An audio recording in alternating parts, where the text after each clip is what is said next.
Decimal to binary conversion. તો decimal to binary એટલે let's say તમારી પાસે 15 નંબર છે ડેસિમલમાં અને તમારે એને બાઇનરીમાં રિપ્રેઝેન્ટ કરવું છે, તો કેવી રીતે થઈ શકે? તો પહેલાં આપણે સ્ટાર્ટ કરશું વિધાઉટ ફ્લોટિંગ પોઈન્ટ. તો તમારી પાસે 15 છે, તો તમે એને 15ને 2થી ડિવાઈડ કરતા જાજો જ્યાં સુધી તમને 0 ના મળે ત્યાં સુધી, અને સાઈડમાં તમારે એનું રિમાઇન્ડર લખતું જવાનું છે. તો અહીંયા આપણે 2થી ડિવાઈડ કરશું તો 2 7 14 એટલે રિમાઇન્ડર મળશે 1. એટલે કે જ્યારે આપણે 15ને 2થી ડિવાઈડ કરીએ તો 2 7 14 અને અહીંયા રિમાઇન્ડર મળે 1. હવે એ રિમાઇન્ડર આપણે અહીંયા લખેલો છે. હવે જે 7 છે એને પાછું 2થી ડિવાઈડ કરવાનું, તો 2 3 6 અને રિમાઇન્ડર 1 મળે. એટલે કે અહીંયા 7 છે એને આપણે ડિવાઈડ કરેલું 2થી, 2 3 6 અને રિમાઇન્ડર મળેલો 1. તો આ જે 1 છે એને જ આપણે અહીંયા લખેલો છે. હવે 2 1 2 તો રિમાઇન્ડર મળશે 1. એટલે કે અહીંયા 3 છે અને અહીંયા છે 2, 2 1 2 અને અહીંયા રિમાઇન્ડર મળે 1. એ આપણે અહીંયા લખેલો છે.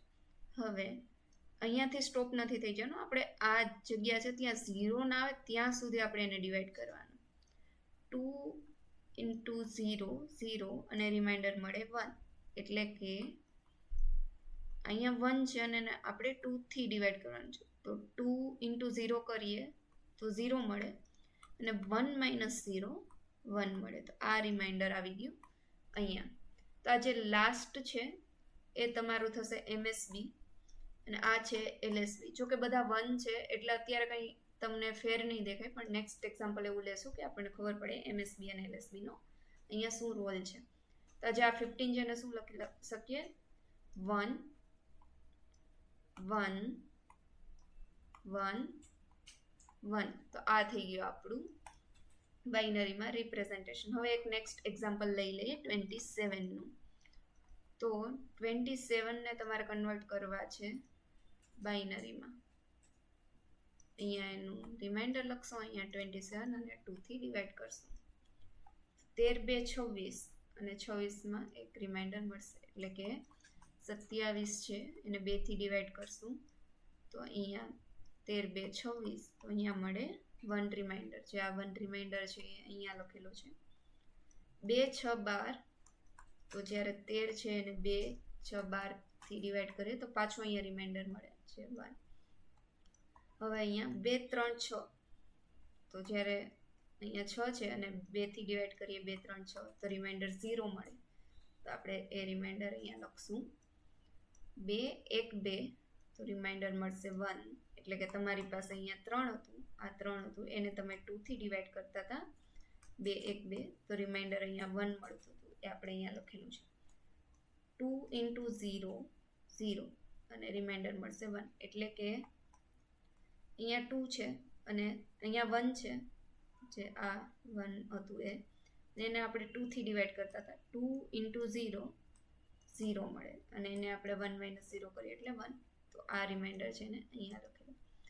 આ થઈ ગયું MSB અને આ થઈ ગયું LSB. તો 27ને લખી શકાય 1 1 એટલે કે 1 1 0 1 અને 1. તો આ આપણું બાઇનરીમાં રિપ્રેઝન્ટ થઈ ગયું 27. હવે આપણે તમારી પાસે લેટ્સ સે અહીંયા છે 19 અને તમારે એને બાઇનરીમાં રિપ્રેઝન્ટ કરવું છે. તો એના માટે 19 ના થઈ ગયું રિમાઇન્ડર.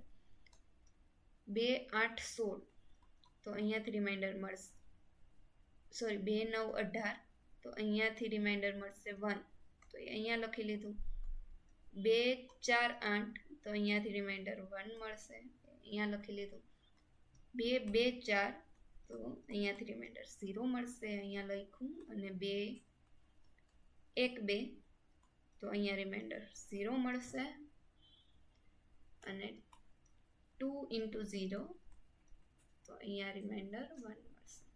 તો આ થઈ ગયું MSB અને આ થઈ ગયું LSB. તો આ 1 0 0 1 1, તો આ આપણું 19 નું રિપ્રેઝેન્ટ થઈ ગયું. તો હવે તમે અહીંયા જોઈ લો, એકવાર આપણે વેરીફાઈ કરી લઈએ કે આપણે જે કરીએ છીએ સાચું કરીએ છીએ કે નહીં. તો આ બધા એના વેઇટ થઈ ગયા. તો 2 નો પાવર 4 એટલે કે 16, આ બધા તો 0 થઈ જશે અને 2 અને 1 plus 2 to 1 which is equal to 19.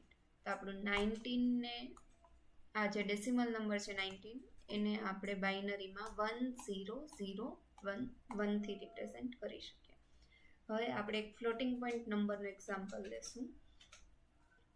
અહીંયા આપણે ડેસિમલ માટે 13.625 ને કન્વર્ટ કરશું બાઇનરીમાં.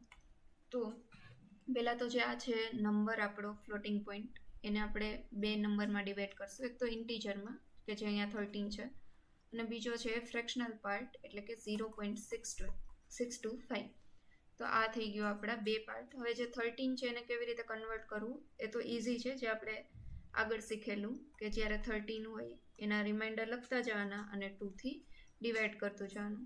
તો 2 6 12 અને રિમાઇન્ડર મળશે 1, 2 3 6 રિમાઇન્ડર મળશે 0, 2 1 2 રિમાઇન્ડર મળશે 1, 2 ને 0 સાથે મલ્ટીપ્લાય તો મળશે 0 અને રિમાઇન્ડર મળશે 1. તો આ જે લાસ્ટ છે રિમાઇન્ડર એ આપણું MSB થશે અને ફર્સ્ટ વન જે LSB થશે.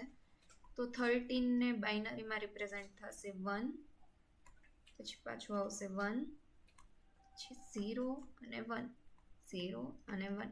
આ થઈ ગયું આપણું 13 નું બાઇનરી. હવે જે અહીં 0 પોઈન્ટ પછીનું શું આવશે એને આપણે જોશું. તો 0.625 એને મલ્ટીપ્લાય બાય 2 કરશું તો અહીંયા મળશે આપણને 1.25. તો અહીંયા જે હોલ નંબર છે એને બહાર લઈ લેશું અને વધેલાને પાછું મલ્ટીપ્લાય બાય 2 કરશું. તો 0.25 ને આપણે મલ્ટીપ્લાય બાય 2 કરશું તો અહીંયા મળશે 0.5, અહીંયાથી મળશે 0 અને 0.5 ને પાછું મલ્ટીપ્લાય કરશું 2 સાથે તો આ મળશે 1.0. તો અહીંયા આપણને 1 મળશે અને પછી મળશે 0 × 2. હવે 0 0 જ મળતા રહેશે. તો આ થઈ ગયો આપણો ફર્સ્ટ પોઈન્ટ એટલે કે 1, આ 0, હવે 1. તો આ આપણું જે ફ્રેક્શનલ પાર્ટ હતું એને બાઇનરીમાં કન્વર્ટ કરી દીધું.